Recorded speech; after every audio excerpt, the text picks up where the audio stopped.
Time to put these RS34s back together. I always use Mikuni genuine components.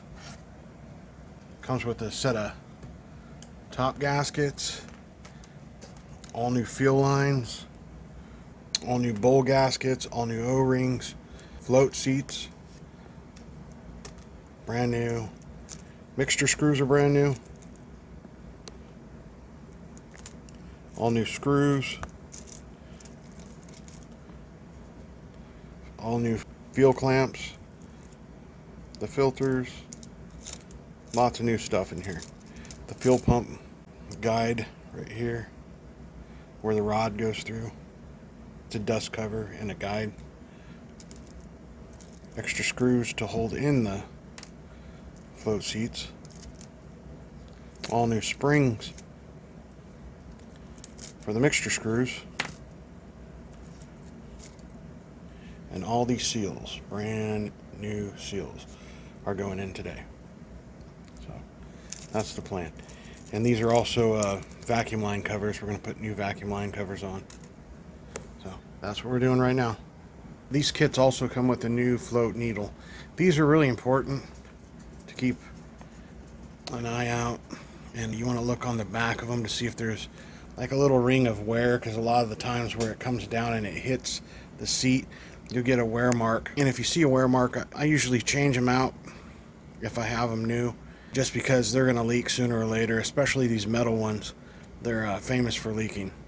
A lot of these cheap kits, this is not a cheap kit. This cost around 150, 160 bucks, depending on where you buy them, sometimes even more than that. But you want to look at these O-rings. You notice how this is black with kind of a gray tint to it, and they're kind of harder to pull over, and they're kind of a gray color. Those are Viton O-rings. You need Viton O-rings, especially with today's fuel and gas that we have. Otherwise, it's just going to eat these O-rings up real quick, and it'll be leaking before next season starts. So that's very, very, very important that you use good O-rings and seals. Don't buy those Chinese Vitons that say they're Vitons. Make sure that you go to a good seller and find authentic Viton. And usually, almost always, I'd say always, the Mikuni brand and the Kian brand automatically will have good O-rings. I've never seen one with some garbage O-rings. That's what I want to let you guys know. China's O-rings are horrible. Okay, when you're putting these in, if you put them in dry, what's going to happen is this O-ring is going to roll, and you're going to lose seal, and then you'll have some leaks and some issues if you just try to force that in there right now. Best thing to do is you get some oil, drop a little drop of oil on there like that, kind of turn it, make sure it's all around it, kind of turn it while it's in here, and then just push it in. Slides right in there. That's what we want. Even with that oil, it's still a tight fit. Boom. See that? It would have rolled if we wouldn't have done that. Okay, on these tubes, especially the ones that have the threads down below, I never use a ratchet on them to tighten them up. I usually just tighten them down by hand and then use a screwdriver to snug the jet on them.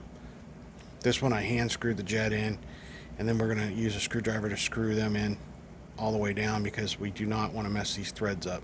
That's a huge thing that always happens, is guys put them in there and they think, well, the tighter the better. I don't want it to leak and cause leaks and have some running issues, so I'll just torque them down as hard as I can. Well, you don't want to do that, because you'll tear those threads up. They're really, really fine threads. They're down inside here, and once they're gone, they're gone. There's a few people I know that can fix them. I don't want to get into that in this video. It'd take too long. So that's my point, is you want to use the correct tool and the correct size screwdriver to tighten down the screws, to tighten down the jets and everything. And you want to just kind of make them snug. They don't have to be super tight. I just put it in there and, you know, go by hand. Real easy. See, this thing has brand new threads. It's been taken care of. Okay. Take it all the way down. Screwdriver. Snug. That's it. That's all you need. It's not going to fall off. It's not going to loosen.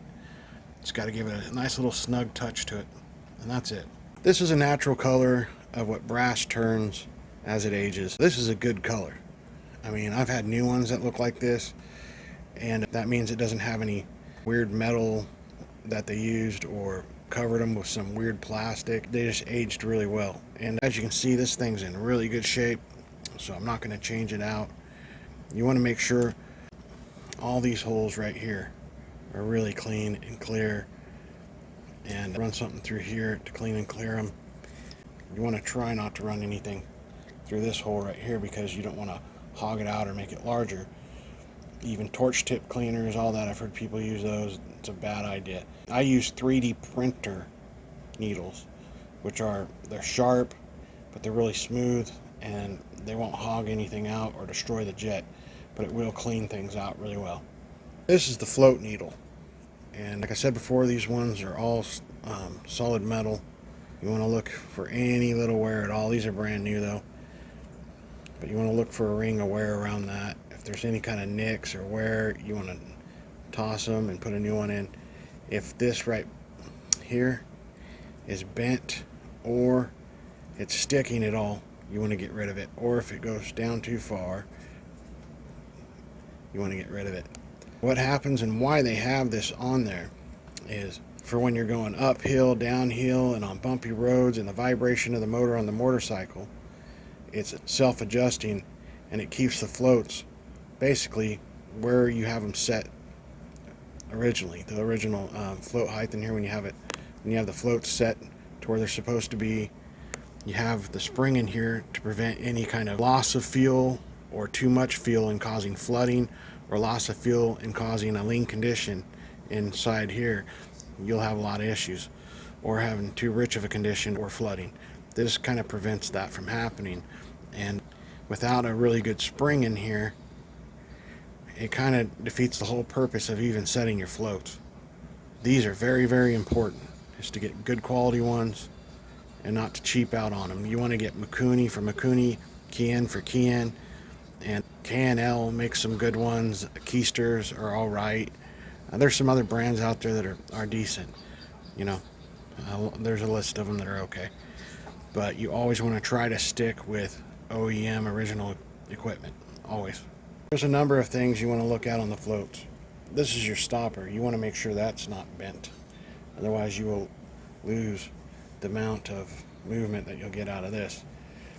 This right here in the center, that's the only thing that needs to be adjusted. This little tab right here, that sets your float height as it sits on the float needle that I showed you prior. And it'll set the float height, which also sets where the fuel is going to meet up with the floats, come up and hit the float needle and shut the gas off, or when it goes down and it's running out of fuel, it opens it up. So this basically opens and closes your float needle to let fuel in the carburetor and shut it off from coming in. So that's what that does. So it's very crucial that you have these set within manufactured standards. And you can find that on jetsrs.com. Gives a lot of information on these carbs and other carbs. They'll tell you the float heights, size of jets that you need, and all that. So they're a pretty cool website. I didn't buy my parts off of JetsRS, obviously, but they have some decent jets and some good information on there if you need to grab something off there. Some drawings even of carburetors that are pulled apart. The floats, they have to be around 17 plus or minus 1 millimeter. Right now we're at like 16.9. I like to go 17. I just like to be, right about it. You want to go off right here, the float bowl base to the top of the float. The floats are still just a little too low. So what we do now is we take a small flathead screwdriver. You want to go at an angle, come in here, and tweak it down just a little bit, because we don't have to go far.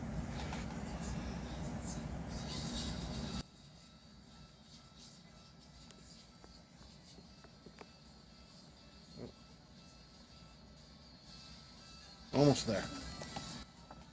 A little more.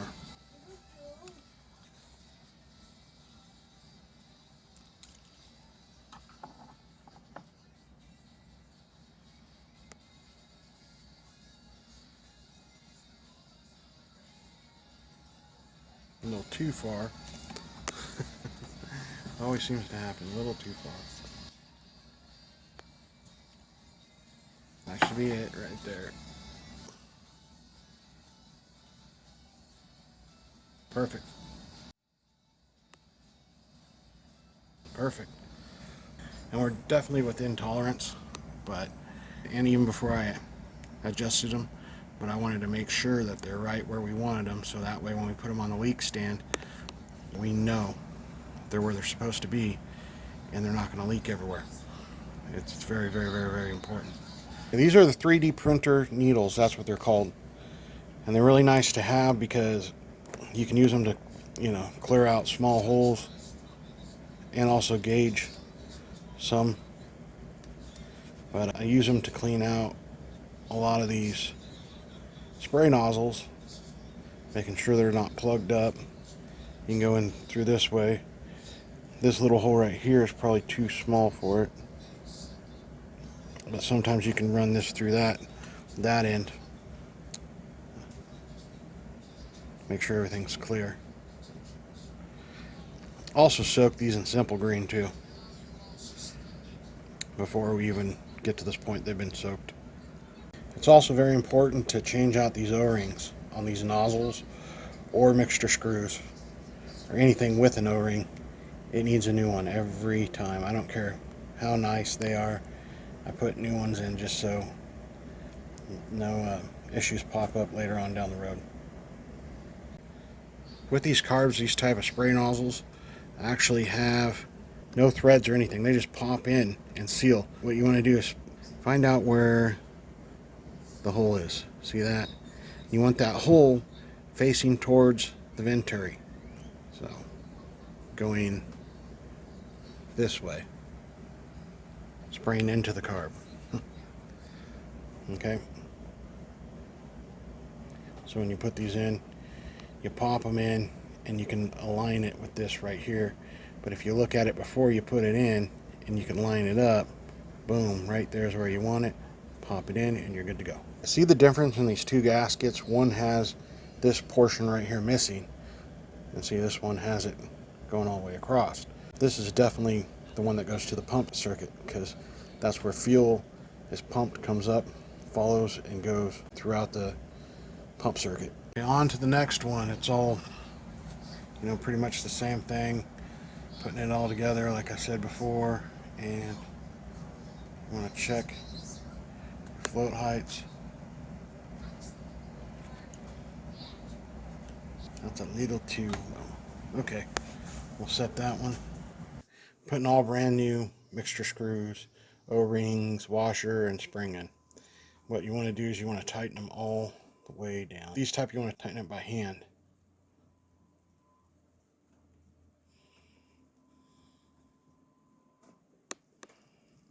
Tighten it down.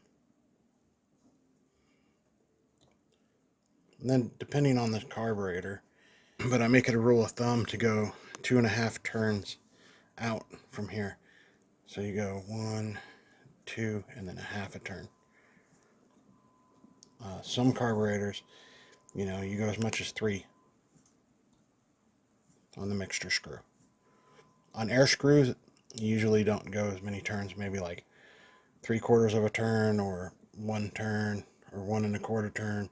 It's different depending on the make, model of the bike. I should say carburetor.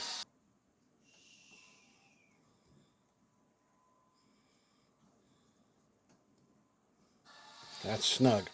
You don't want to go any harder than that. These don't have to be exact. They don't have to be all the way down to where you're just mashing on them. And then you just want to go 1 turn.